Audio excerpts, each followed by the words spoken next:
Sim. Amém.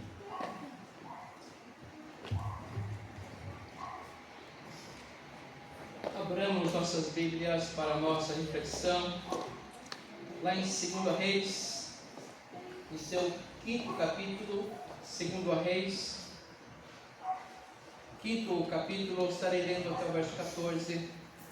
Os irmãos e as irmãs poderão permanecer sentados, mas atentos à palavra do Senhor, que diz assim, 2 Reis, capítulo 5, do verso 1 ao 14. 2 Reis fica depois de 1 Reis.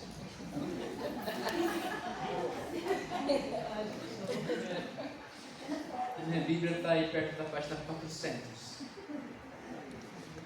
Diz assim a palavra do Senhor: Naamã é curado de lepra.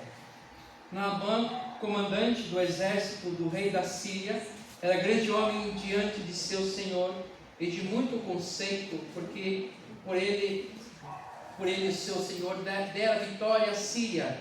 Era ele herói da guerra, porém leproso.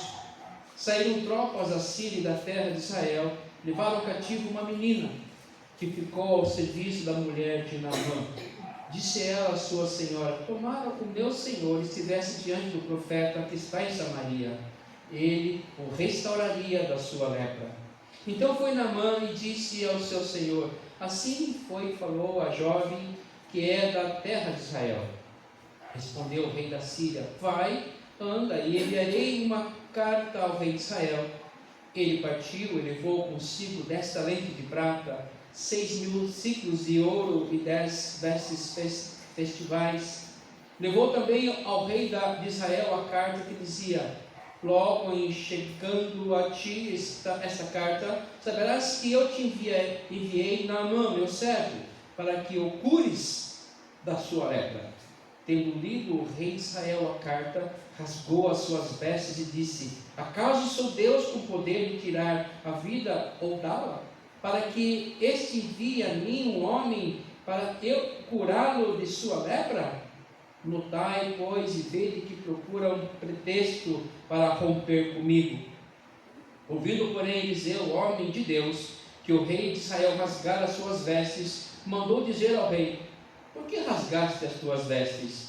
Deixa-o vir a mim, e saberá que há profeta em Israel. Veio, pois, Naamã com os seus cavalos e seus carros e parou à porta da casa de Eliseu. Então Eliseu lhe mandou um mensageiro dizendo: vai, lava-te 7 vezes no Jordão, e a tua carne será restaurada e ficarás limpo.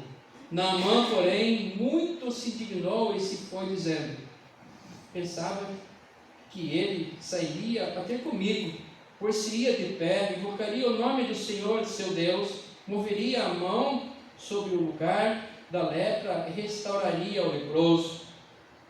Não são porventura Abana e Farfar, rios de Damasco, melhores do que todas as águas de Israel? Não poderia eu lavar-me neles e ficar limpo? E voltou-se e foi com indignação. Então se chegaram a ele seus oficiais e disseram: meu pai, se te houvesse dito o profeta alguma coisa difícil, acaso não o farias? Quanto mais, já que apenas te disse: lava-te e ficarás limpo. Então desceu e mergulhou no Jordão 7 vezes, consoante a palavra do homem de Deus, e a sua carne se tornou como a carne de uma criança, e ficou limpo até aqui. Palavras do Senhor, nosso Deus. Pai eterno, nós nos reunimos nesse santuário para cultuar o Teu nome, Senhor. Ó Espírito Santo, te somos gratos, que sabemos que fomos aqui conduzidos pela Tua graça, pelo Teu grande amor para com cada um de nós. E sem merecermos esse amor, essa graça, o Senhor quer ainda nos edificar. E nós clamamos que o Senhor fale conosco, através da iluminação do Teu Espírito Santo, a permear nossa mente e o nosso coração, que a Tua voz fale com nossa alma, para que possamos entender a Tua vontade. É no Teu nome que nós oramos, ó Jesus querido, nosso pastor amado. Amém. Irmãos, nós estamos vivenciando um período que antecede, para mim, o ponto máximo, o ápice da nossa fé cristã. E é claro que nós não vivemos de festas, não vivemos de épocas em épocas. Celebramos, sim, muitas festas importantes, mas é tempo de nós refletirmos sempre, cada dia mais convictos e conscientes daquilo que Deus fez e faz e fará na nossa vida. Esta é a expressão da nossa comunhão com o Senhor. A nossa vida tem sentido, a nossa vida não se esvai dia a dia. Nós não acordamos todo dia para varrer nossas calçadas e esquecemos que temos uma vida a viver de acordo com a vontade dEle. Uma vida a viver com graça, com qualidade. Uma vida que vale a pena ser vivida. Uma vida que honre ao Senhor, o doador dessa vida. Nós precisamos ter essa sensibilidade de perceber isso, o quanto o Senhor tem nos privilegiado. E eu queria falar um pouquinho sobre a fé madura. Diante desse texto, sobre a fé madura. Aliás, o que é fé? Nós vamos à palavra de Deus, vemos lá em Hebreus 11:1, que fé é a firme convicção das coisas que nós não vemos, mas esperamos, cremos. Não vemos. Não podemos falar que temos fé naquilo que nós estamos vendo. Não, naquilo que nós não vemos, mas temos convicção e esperamos. Isso é fé. Então não tem nada a ver com o mundo palpável, com o mundo material. Igreja, quando nós estamos em crise, quando nós estamos em conflito, ansioso, nós temos mais dificuldades para buscar ajuda e abrir o coração diante do Senhor, para ver o que Ele tem a nos mostrar. E o Senhor sempre tem algo para nos mostrar, do jeito dEle, no tempo dEle. Para isso nós precisamos estar atentos, muito atentos. Mas uma coisa é certa mesmo, às vezes enfrentamos lutas e parece que nós criamos um bloqueio, uma barreira entre nós e Deus, e aí entre o nosso espírito crítico, nosso espírito murmurador, achando que nós não merecíamos, que nós não poderíamos passar por aquilo, e aí nós reticentemente nos calamos e nos fechamos dentro de nós mesmos, e aí o Senhor também abrevia a sua ação em nossa vida. Primeiramente eu queria fazer aqui rapidamente um contexto histórico, tecer aqui um contexto histórico sobre o momento de Israel nesse tempo, em que havia quase que uma parceria. A Síria fazia incursões por todo Israel, dominavam todo mundo conhecido então, mas havia certo respeito entre eles, mantinha-se o status de rei de Israel. O rei estava lá, mas sabia que quem dominava o mundo então conhecido era a Síria. E aí havia então um certo conluio. E no contexto do texto que nós lemos, há uma pessoa doente, um general, grande homem, famoso, poderoso, que estava doente, e que o rei da Síria escreveu uma carta-ordem, uma carta/ordem para o rei de Israel. E nós percebemos aqui o desespero, quase desespero do rei de Israel, ao receber aquela carta, porque ele recebeu aquela carta e leu, e essa carta você recebeu para você. É você que tem que dar conta daquilo que você tem que obedecer, porque ele é o domínio daquele momento. E ele se desesperou, rei. Como assim? Quem sou eu para curar esse homem que é tão importante, que é o protagonista de todo o império sírio, o principal general, e eu tenho que curá-lo? Como assim eu curá-lo dessa lepra, doença incurável? Até hoje é um grande desafio para a ciência. Tem sim, especialmente tratamento preventivo, mas em estado avançado tem tratamento, mas tem que isolar as pessoas. Nós temos no Piratininga, lá em Itu, bairro Martins, uma cidade basicamente de leprosos. é um hospital, onde tem casos lá, as famílias vão, colocam lá seus doentes e vivem em casas separadas e são cuidadas lá. Mas a ciência tem ajudado bastante os afetados dessa enfermidade. O rei então se desespera, tendo lido, verso 7, tendo lido o rei de Israel a carta, rasgou suas vestes. Aqui o rasgar as vestes é sinal de desespero. Né? Pensemos hoje nós, né? Chegou aqui uma questão difícil, eu fiquei desesperado, vou rasgar minha roupa. Vai piorar a situação, né? Você vai perder aquela roupa, às vezes é a roupa da missa, do domingo, do culto. Aí você vai rasgar a roupa, mas é simbólico, sinal de desespero. Eu não tenho saída. É mais quando isso, eu não tenho para onde correr. Eu tenho que agora me desesperar. Ele rasgou sua roupa. E aí, o rei, ele não podia fazer nada. Faltava a ele confiança. Ele não era Deus, ele era o rei. Ele era o rei. E a carta chegou para ele, ele tinha que resolver isso. E estava lá diante dele, claro, de pé, imponente, esperando uma resposta, Naamã. E cheio de presentes. Se a gente pegar aqui e traduzir para o tempo de hoje, só de ouro, segundo os estudos, são 68 quilos de ouro, fora a prata, que é mais de centenas de quilos.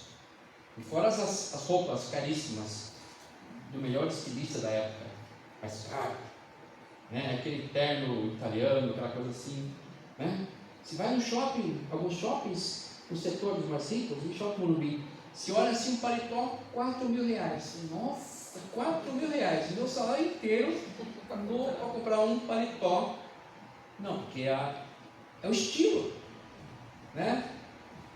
Na verdade é ilusão, não vale isso.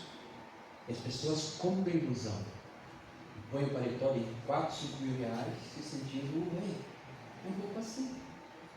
Roupas festivais.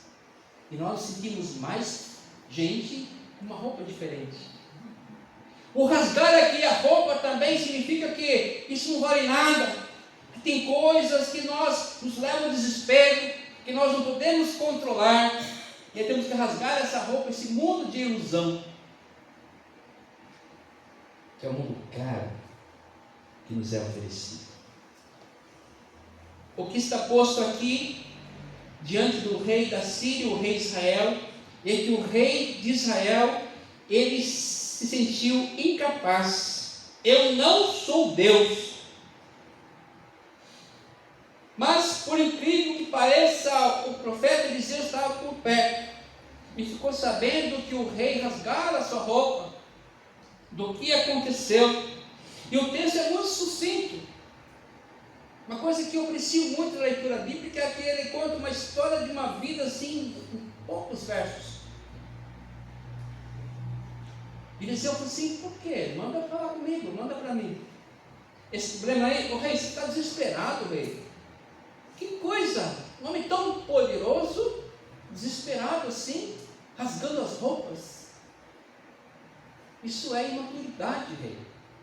Em outras palavras, você está desesperado por isso?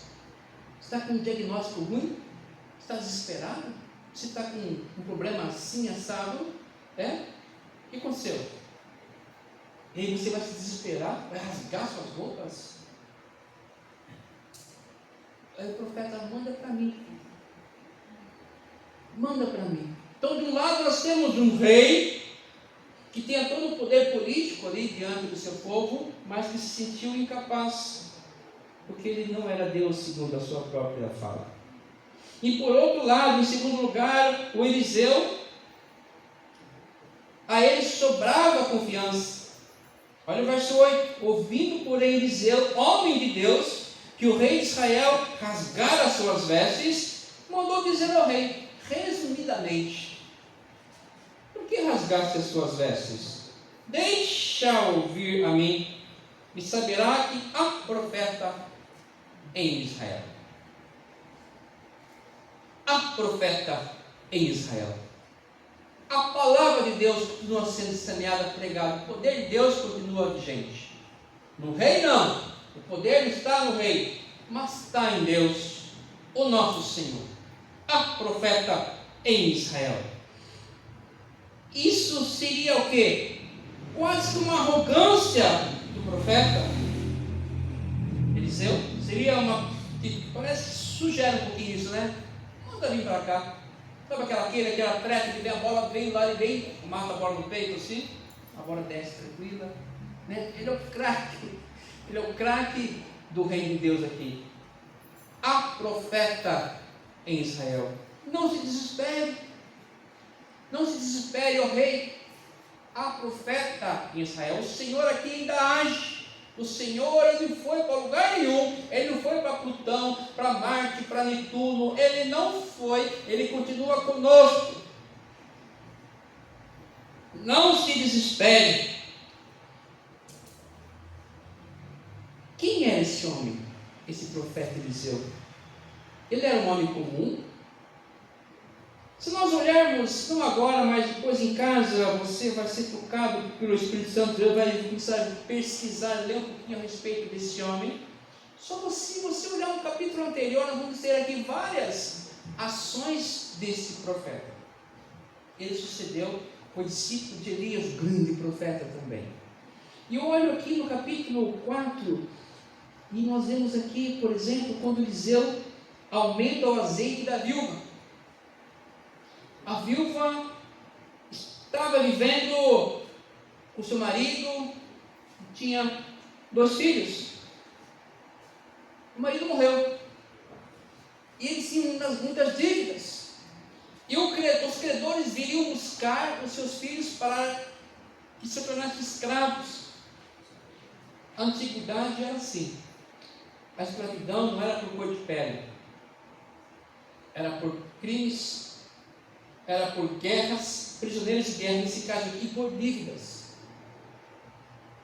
Se tornavam escravos. Então não era por questão de pele, não era uma questão social. Prisioneiros de guerra, principalmente por dívidas, é o caso dessa viúva.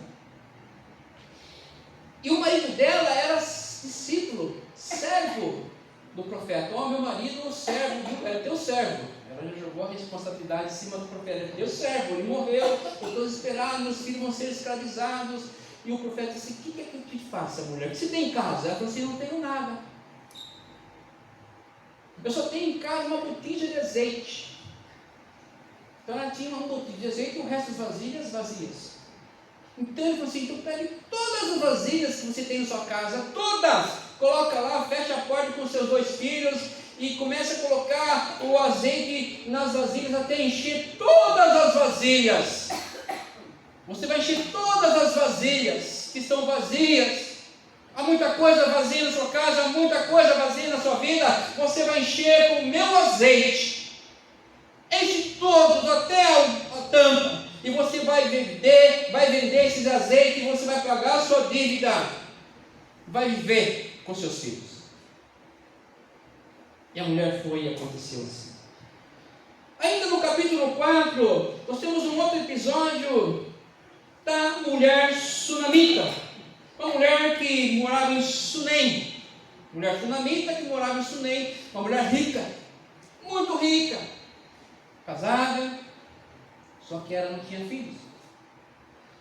E quando o profeta nas suas visitas passava por lá, ela constrangia. Passa aqui, come um pedacinho de pão, um bolho de fubá, um cafezinho quentinho, vem aqui. E ela fazia isso todas as vezes que ele passava por lá e servia ao profeta, de coração. E como ela viu que era uma constante passagem por lá, ela resolveu construir um quartinho para ele poder também ir lá se lavar, descansar, dormir lá se ele quisesse. Então ela construiu um quartinho, uma suíte, para o profeta passar ali, comer um pãozinho, se alimentar nas suas visitas.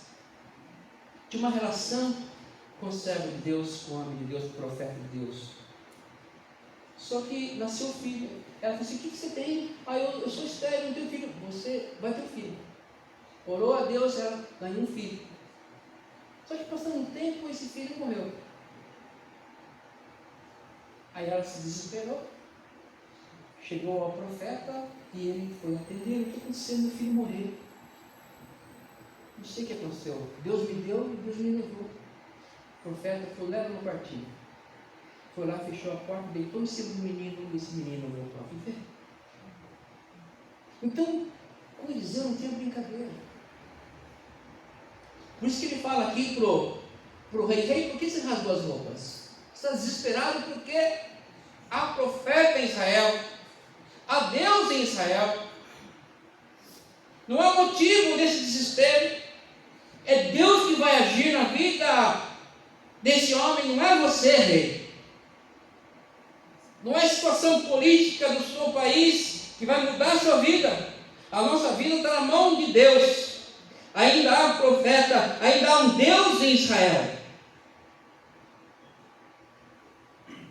Ou seja, o homem de Deus está agindo, mostrando para o povo que Deus não foi para lugar nenhum. Ele continua agindo. Por isso que nós enfatizamos aqui na nossa introdução que o que é ter fé? Fé é a convicção firme daquilo que nós não vemos, mas esperamos. Daquilo que está no nosso coração, na nossa petição, colocamos diante do altar de Deus. Aqui o Senhor não está tratando do ego de Eliseu. Não, que aqui tem profeta. Não é o ego de Eliseu que está em foco aqui. Não é disso que se trata, mas sim de um homem que é arrogante, Naamã, general, que ele chega aqui, aí Naamã vai procurar o profeta, e chega lá com seus carros, com as suas roupas, com seus presentes, e ele achou, nossa, o profeta vai aqui estender um tapete vermelho para mim, porque eu sou autoridade síria. Eliseu nem saiu atendê-lo. Quem foi atender foi o empregado de Eliseu, Gerazi. Falou assim, Gerazi, fala para ele, vai, desce aqui no Jordão. Aqui a parte do Rio Jordão é um pouco cheia de lama, mas tudo bem, é Rio Jordão ainda. Fala para ele mergulhar 7 vezes no Rio Jordão, que ele vai ser curado, vai ficar limpo. Aí o general todo cheio de si, todo arrogante, ficou indignado. Como? Mandar um empregado falar comigo, por que ele não veio falar comigo? E quase ir embora. Aí o servo dele falou assim, o meu pai, ele pediu uma coisa fácil para você.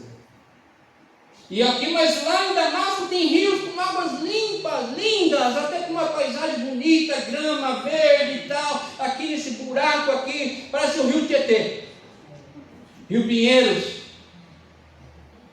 Mas pai, ele pediu uma coisa simples, é só que se lá mergulhar, está com o nariz top, 7 vezes, você será curado. Pediu coisa difícil?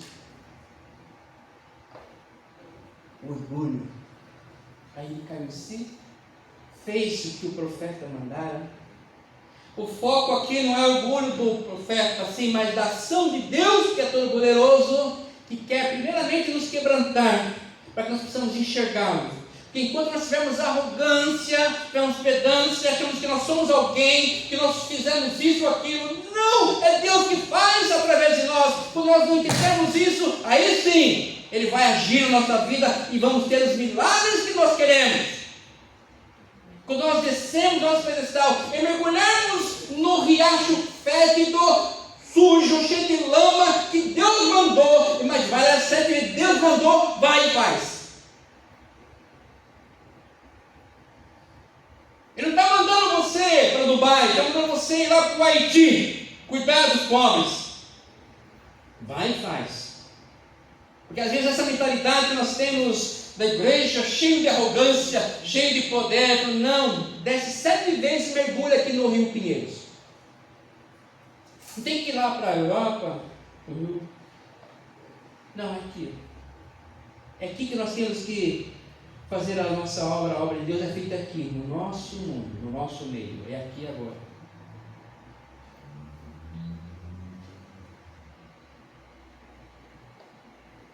Há muitos rios melhores que o Rio Jordão, mas era o método do Senhor, que quer curar as nossas vidas, quer tocar a nossa vida, quer mudar a nossa história, mas Ele quer que nós nos submetamos a Ele.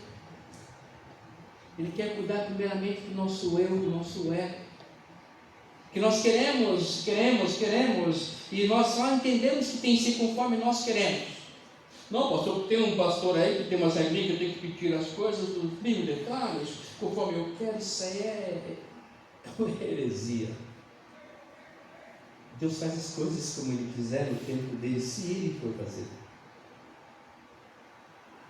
É questão do que é fé. A fé tem que ser madura. Eliseu não perdeu tempo.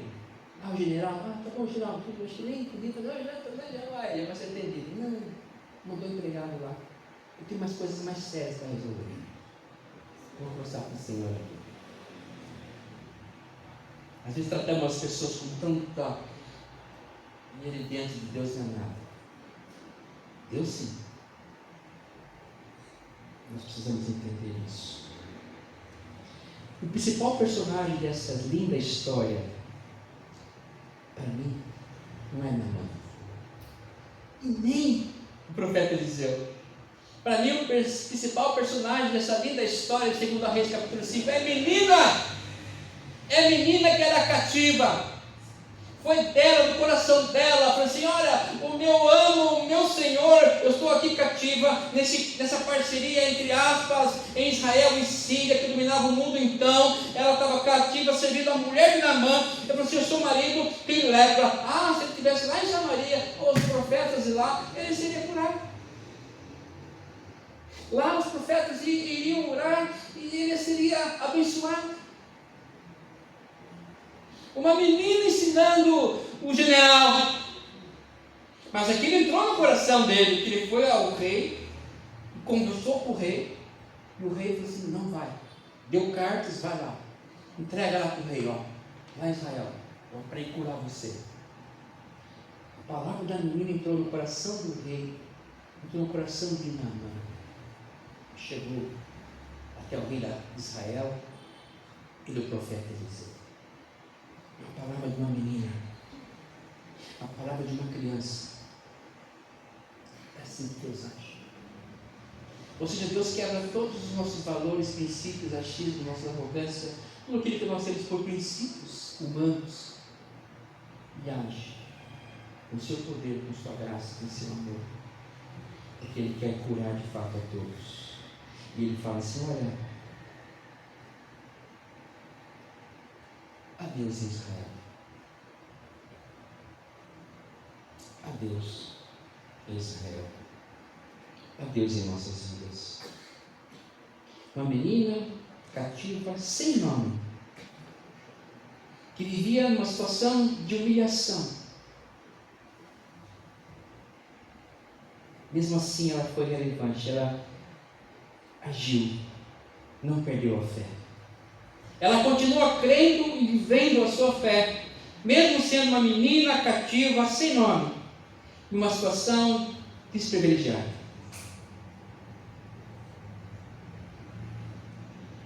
Seja onde estivermos, e em que situação for, o Senhor é quem nos mantém.